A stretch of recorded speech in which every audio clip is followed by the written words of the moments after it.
Havia entre os fariseus, os membros da religião, da seita mais rigorosa e exterior nos seus hábitos entre os judeus, havia entre eles um homem chamado Nicodemos. Nicodemos, um fariseu, que era um dos principais dos judeus, culto, educado, fino, piedoso, profundamente dedicado aos princípios nos quais ele cria. Esse homem, durante a noite, foi ter com Jesus. À noite, não de dia. Lembre-se, naqueles dias, raramente se saía à noite. Para alguém sair à noite, está procurando muita discrição, muita privacidade, muito anonimato.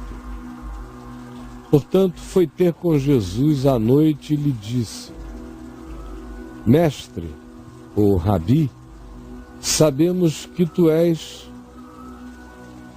enviado da parte de Deus. E isso é lógico para mim e para alguns que pensam como eu. Porque ninguém pode fazer os sinais que tu fazes se Deus não estiver com ele. Parêntese. Não é lógico. Jesus disse que muitos falsos profetas fazem toda sorte de milagres e Deus não é com eles. Portanto, não é lógica a lógica de Nicodemos quando se trata do reino de Deus.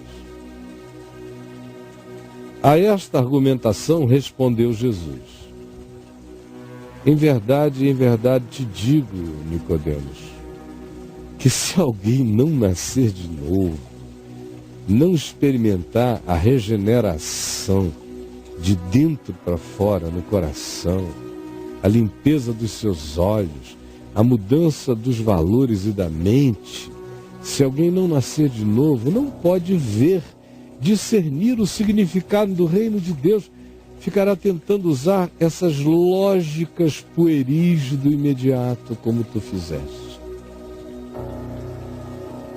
Então perguntou Nicodemos a Jesus: como pode ser isto que tu disseste?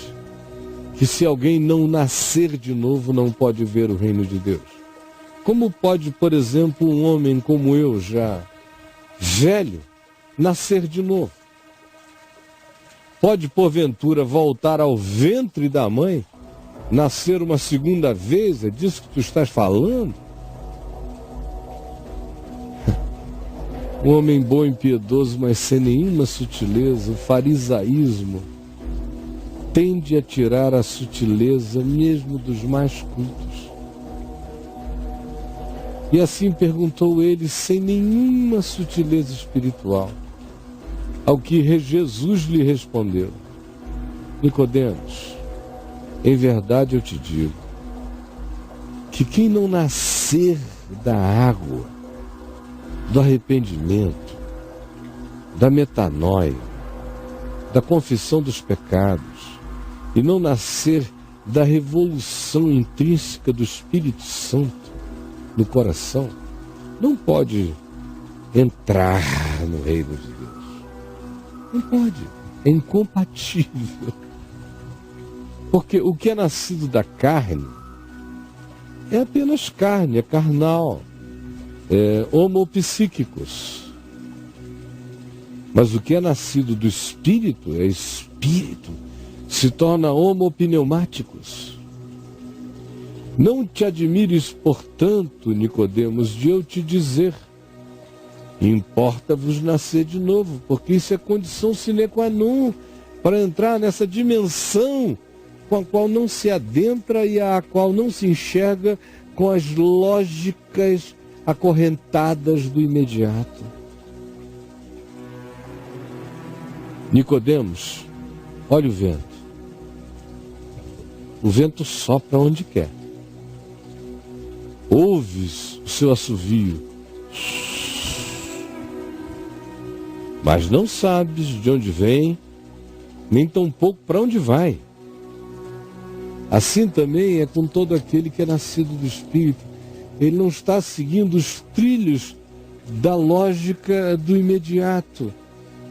Ele discerniu um entendimento que excede ao entendimento por algo que lhe brotou do Espírito para a consciência, e não das deduções da carne para qualquer dimensão que transcenda a própria carne.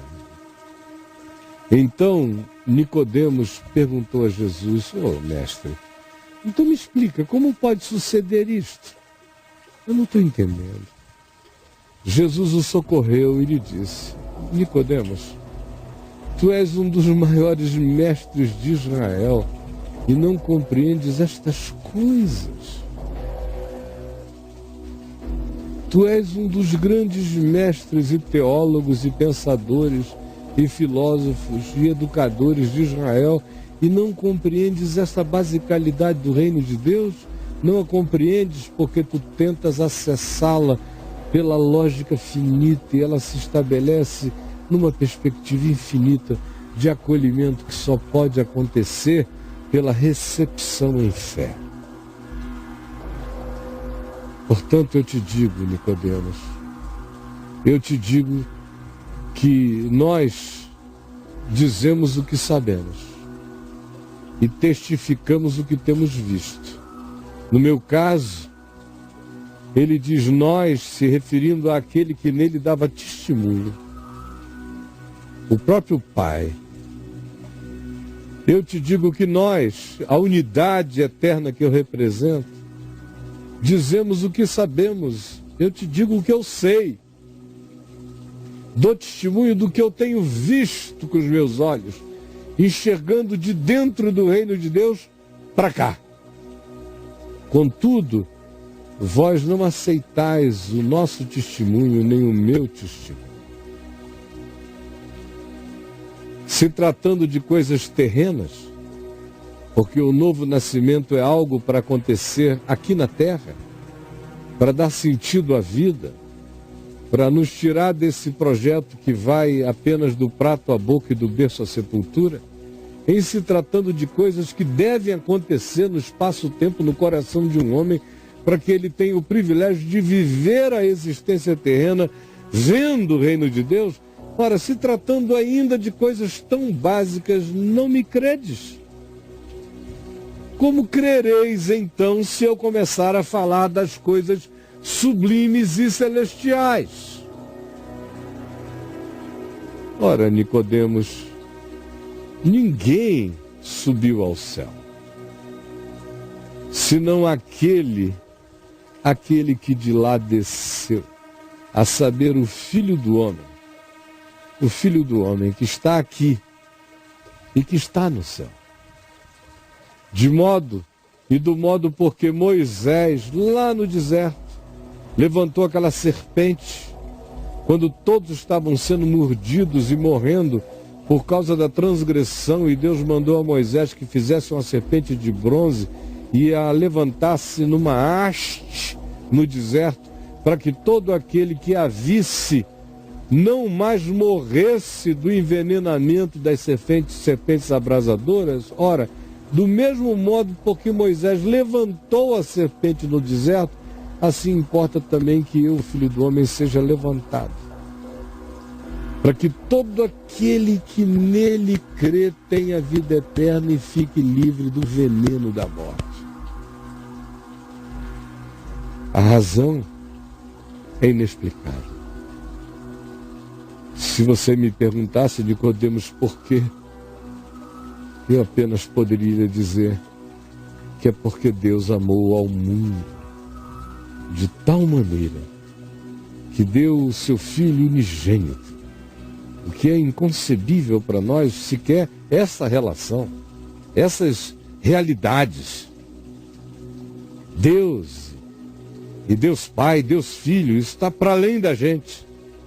É só para ouvir e para crer no coração, porque é incompreensível a ideia de que Deus amou a humanidade de tal maneira que deu o seu Filho unigênito, para que todo ser humano que nele crê, que o acolha, não pereça, mas ganhe a qualidade da vida eterna e projete a sua existência para a eternidade.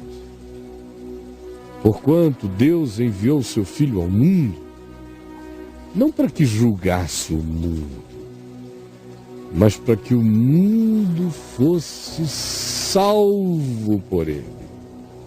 Quem nele crê não é julgado. Quem nele crê não é julgado. O que, sabendo dele, decide todavia não crer, entendendo tudo e rejeitando tudo, esse já está julgado. Porquanto não crê no nome do unigênito Filho de Deus, tendo tido todo discernimento acerca dele, fechou contra ele e contra o Evangelho, contra o amor e a vida, o seu coração. O julgamento é este, simples de entender, que a luz veio ao mundo. A luz veio ao mundo. E os homens amaram mais as trevas do que a luz, porque as suas obras eram mais. Pois todo aquele que pratica o mal não gosta da luz, não gosta do Evangelho, não gosta da vereda limpa. E não se chega para a luz o perturba, a luz o revela. Por isso ele não chega para a luz, foge da luz, a fim de que as suas obras não sejam questionadas pela luz, e não sejam julgadas pela aproximação da luz. Quem pratica a verdade, no entanto, é diferente. Esse ama a luz, aproxima-se da luz, quer viver na luz, a fim de que as suas obras sejam manifestas. Porque são obras feitas no amor de Deus e na verdade de Deus. Depois disso, foi Jesus com os seus discípulos para a terra da Judéia. Ali permaneceu com eles, e ali também batizado.